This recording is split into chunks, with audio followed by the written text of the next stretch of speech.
안녕하세요 여러분, 강사 지조입니다. 오늘 할 얘기는 이제 빗으로 커트하는 것과 손으로 커트하는 것의 차이점을 좀 알아야 돼요. 빗으로 커트하게 되면 노텐션일 가능성이 굉장히 높아요. 얇은 빗살을 쓰더라도 손으로 잡는 것보다는 노텐션이 되는 거고, 내추럴 폴이 되는 거죠. 말 그대로 자연 시술각에 있는 그대로 해서 자르는 거. 근데 이제 핑거가 들어가면서부터 사람의 신체가 있기 때문에 핑거가 들어가면서부터 각도가 들려요.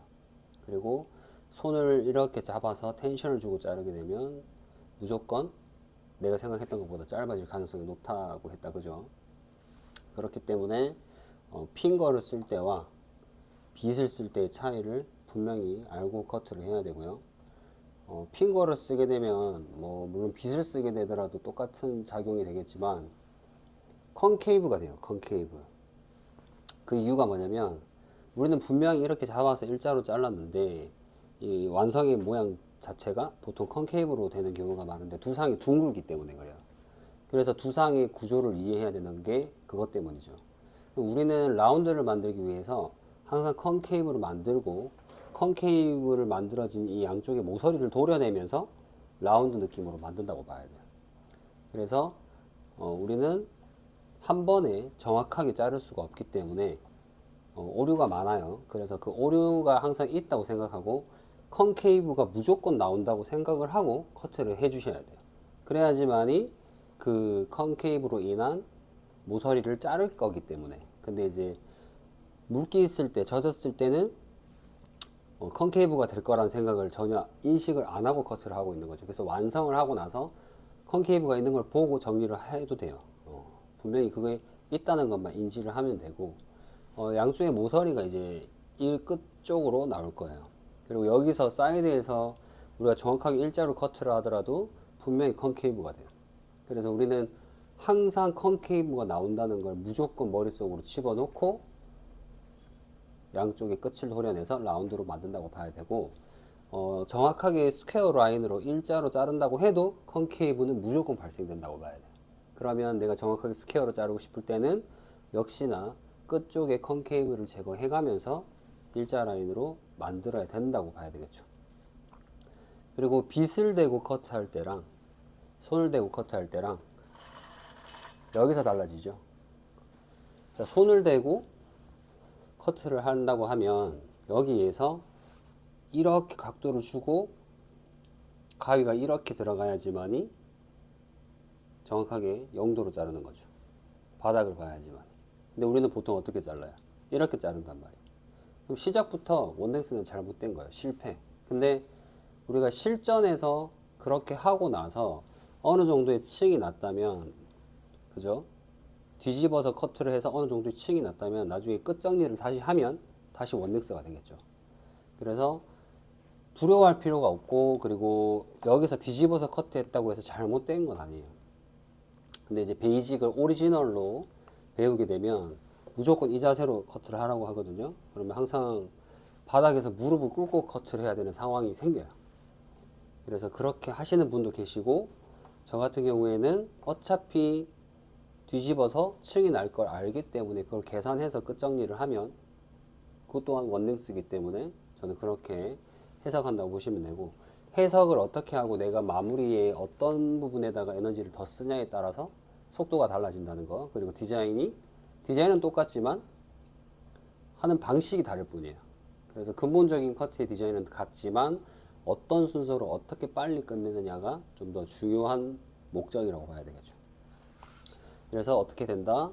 여기서 그대로 수평으로 자르게 되더라도 양쪽의 끝은 컨케이브가 될 가능성이 매우 높으니까 양쪽의 끝을 항상 정리를 해 주셔야 되고, 너무 디테일하게 형태를 잡게 되면 시간이 진짜 너무 많이 잡아먹기 때문에 형태는 빠르게 수정 커트나 층 내는 것에 대해서 좀 더 집중해야 된다고 봐요. 자, 그래서 우리가 가운데를 잡고 그대로 가지고 와서 수평으로 자른다고 생각을 했을 때 빗을 대고 자르는 게 손으로 대고 자르는 것보다 훨씬 더 속도도 빠르고 층이 덜 지겠죠. 그래서 그거 부분은 꼭 기억을 하셔야 되고, 여기서 가위 들어갈 때도 문제예요. 빗에서 가위가 들어갈 때도 가위의 날을 보게 되면 가위는 수평이 아니에요. 약간 앞으로 갈수록 각이 깎여 있단 말이에요. 그러면 얘가 이렇게 자르게 되면 갖다 붙인다고 보게 되면 여기서 이렇게 붙어버리니까 수평으로 자르고 싶어도 내가 빗은 정확하게 들었지만 이 가위가 올라가 버리죠. 각이 이렇게 올라가 버린단 말이에요.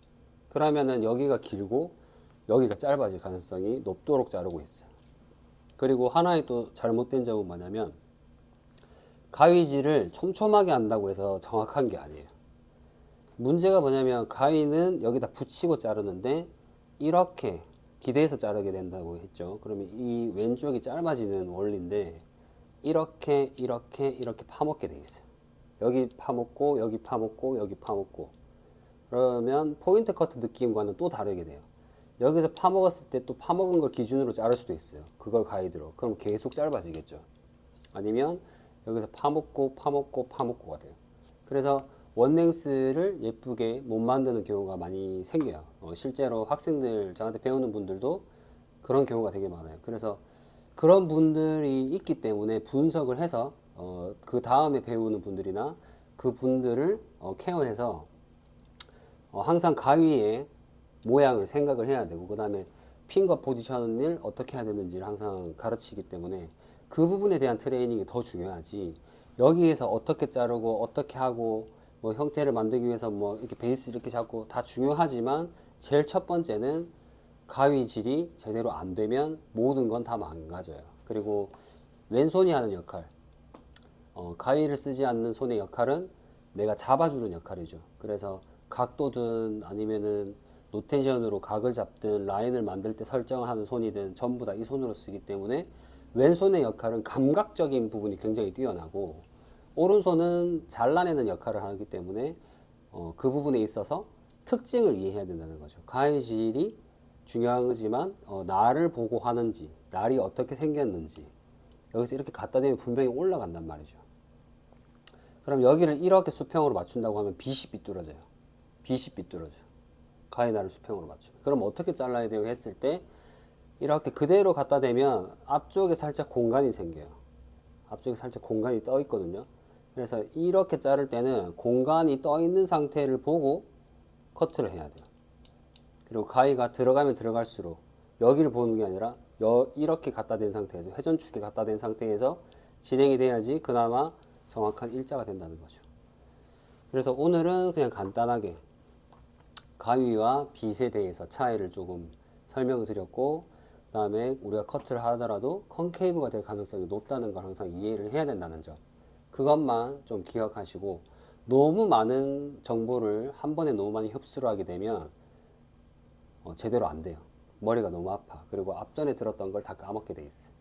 그래서 핵심적인 포인트는 가위와 빗, 그 다음에 컨케이브가 된다는 점, 두상을 이해해야 된다는 점, 그것만 좀 기억하시고 다음 시간에도 그냥 간단하게 조금씩 포인트 지점, 힌트나 뭐 그런 팁들을 좀 알려드리도록 하겠습니다. 그리고 점점 좋은 정보들을 많이 공유할 예정이기 때문에 좀 많이 구독해 주시고 영상도 많이 시청해 주시기 바랍니다.